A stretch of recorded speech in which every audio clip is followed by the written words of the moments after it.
Alright, so today we're going to use a full range of color in our still life. You can set something up at home like this or anything you want as long as it's got bright colors in it. That's the main thing I want you to focus on in using your entire range of color in your palette. Now, I've already done the drawing and just put some preliminary shadows in the blue cloth. And we're going to actually kind of work backwards a little bit today in terms of how we have been approaching the painting, in that we've been doing everything with just the shadows to begin with, and I've got a few laid in, but on the objects themselves, on the apples and oranges, I'm going to go in with some of the brightest colors in those first, taking a little bit of a page from my watercolor playbook. And so I'm starting with the cadmium yellow light because that has a very slight greenish kind of cast to it.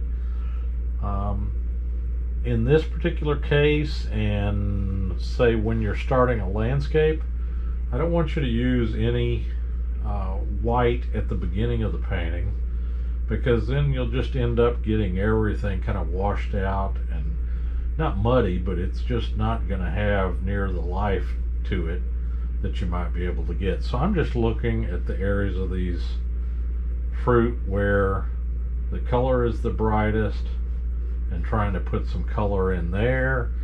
I'm going to use some of that same yellow over here on this apple,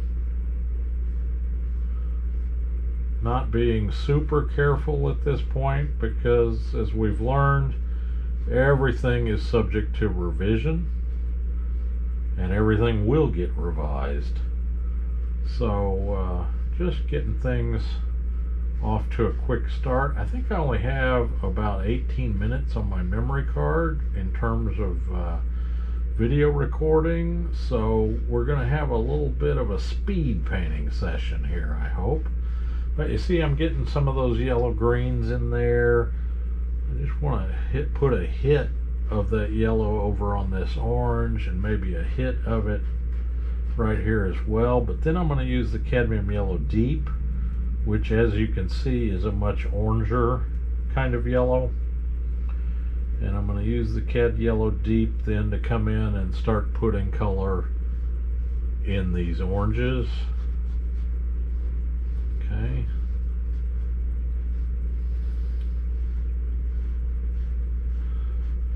If you'll keep your preliminary drawing really light and thin it out a lot with the water, you won't run into the problem of the color mixing with your paint when you come in, so long as you put the paint on just a little bit thicker. But I'm not going to worry too much about that right now. Just want to get some basic colors laid in for these shapes. I'm also not worrying about making sure that I fill in every bit of every object at this point. You know, there's going to be some canvas showing through as you're getting things started, and that's okay. And get a little bit of that orange actually getting reflected over onto this guy. Goes a little greener over on that side. But see, real quickly, we've got some nice vibrant color, and I want to come in now. See, I'm kind of working yellow to reds. I'm coming now with my cad red light, only thinning with water at this stage in the painting. Where we got in the self-portrait, say, we've got really deep into the painting process, and so we started mixing some of our linseed oil or our painting medium with the paint to make it flow a little bit better. So you can do that as well, but make sure you get your first couple of layers of paint down just using the water as a thinning material at this point. Okay. bit of orange in here. See how vibrant I'm keeping all the color at this stage of the painting, not wanting things to get too diluted. You can almost approach this like you would if you were doing a watercolor, where you just let things make things light by adding water to it, as opposed to adding white. When you start adding white to everything starts getting real bleached out, and before you know it, you don't have any vibrancy in your colors, and that's certainly not what you're looking to do. So real quickly, I've got some nice color working on all of these forms.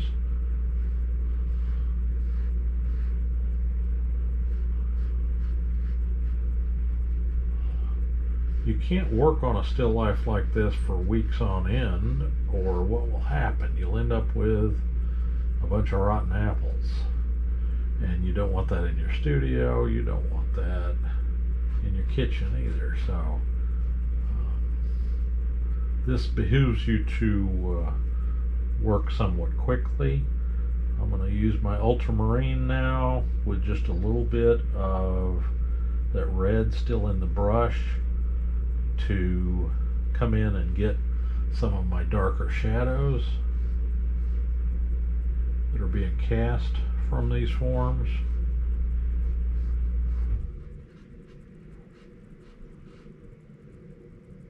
There we go.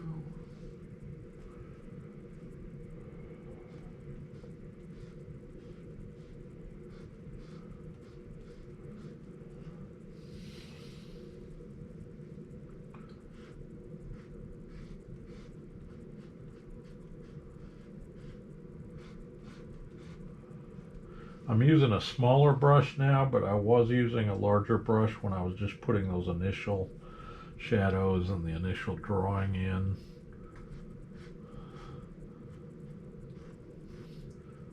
If you're using a small brush at this point, that's okay, but try to stay as loose with it as you can. Don't get bogged down in details at this stage of the painting.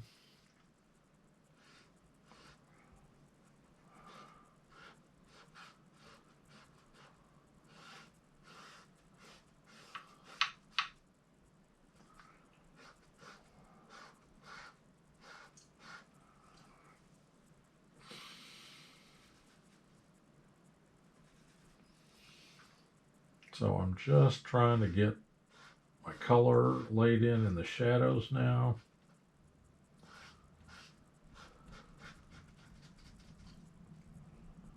A little bit of some folds in the drapery. When you're doing drapery, you know, a lot of people struggle with that initially. What you want to do is just look for the light and the shadow in there, and then you can come along and do some blending as you go to make things look a little more natural. But right now, just look for the shadows in the drape.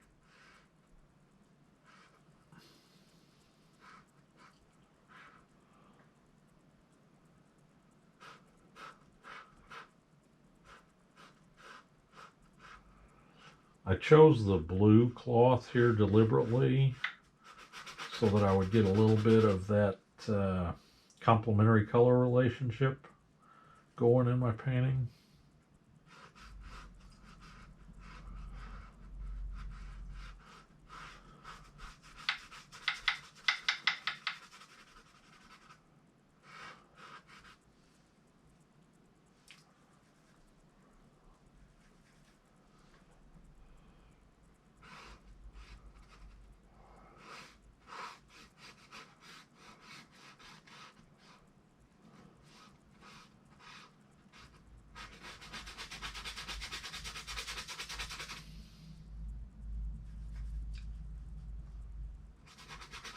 And you can see, even though I'm using a smaller brush, I'm not being picky. I'm trying to cover areas as quickly as I can.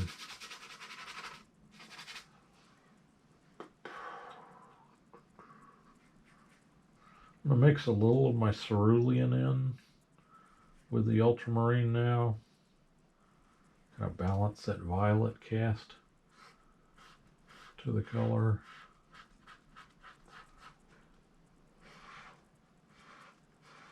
And you see when I bring the color in right up against another color that I put in the painting, it really brings those warm colors that I started with alive. And that's, again, an approach that you would ordinarily take if you were, say, starting a watercolor.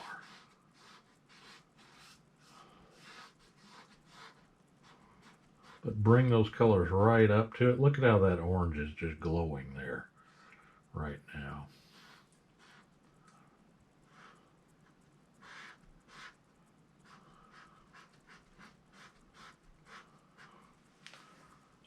Okay, so I've got, a pretty solid warm-cool relationship going on in my painting. I'm going to use some more of the cerulean now and just start to cover a little more of the cloth. I'm not looking to necessarily get the cloth completely covered in this initial go-round. As I've said before, I don't want you to try to finish any one part of the painting before any other parts of the painting, so you always want to be moving around as much as possible.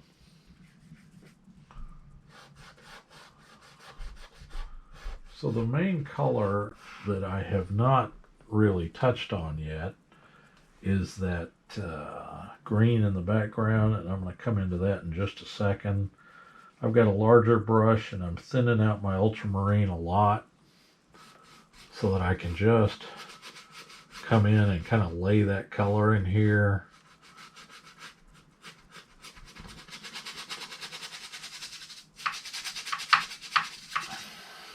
And that's going to go a long way towards making the oranges and reds in the fruit stand out even more. And you can tell how thin I'm putting this on here. Just a lot of water. If it runs a little bit, don't worry about it.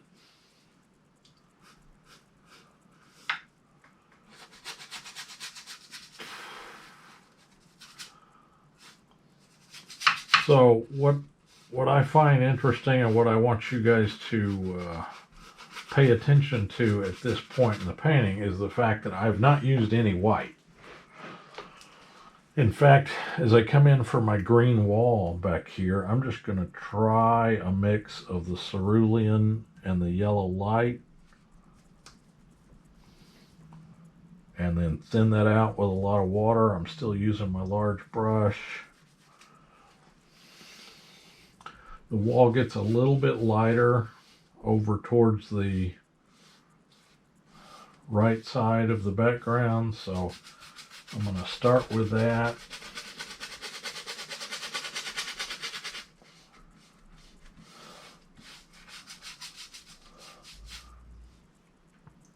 And by getting rid of all the white in your canvas, you're going to find that that just brings all your colors to life. So, get a little better mix from that. There we go. Covering this much area of the background, there's no reason not to use a larger brush like I'm doing here. Okay. And I'm going to use some more of the cerulean in the mix as I come across the background and it falls more into shadow. Still using a lot of water, not using any of the painting medium or linseed oil yet. And you see, taking it right up against that form. Same thing around this orange.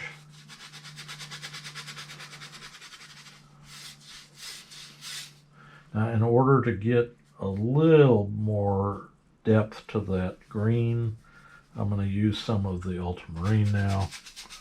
And you see I get a better shadow And I'm going to use that same mixture, maybe with a little more of the ultramarine, to come into the background. Back over here where it falls into pretty deep shadow.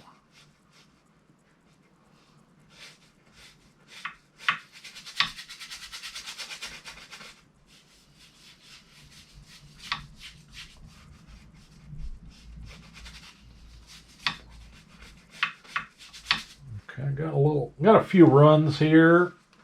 Boom, I'm just gonna hit it with a paper towel like that. Give it a little wipe.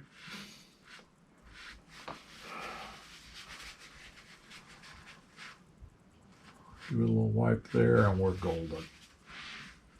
So I'm going to mix just a little bit of alizarin crimson with that green I was using, and then throw a little more ultramarine in to make kind of a gray for the leading edge of the table where it goes into shadow.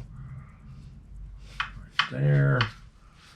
And I'm just going to thin that color out more with a little bit of blue in it for that light gray on the tabletop and the lip of the tabletop. So at this point, I've laid in all my colors. And that has taken me, 16 minutes here. Only have a couple minutes left for my demo. So I'm just going to go in and look to put a few more deeper shadows in the drapery. Let things blend a little bit.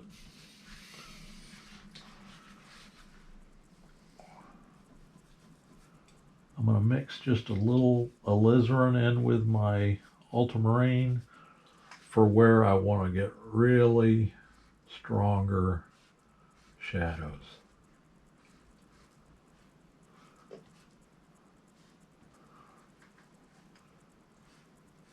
Take that right up to that color and you'll get a better impact from it.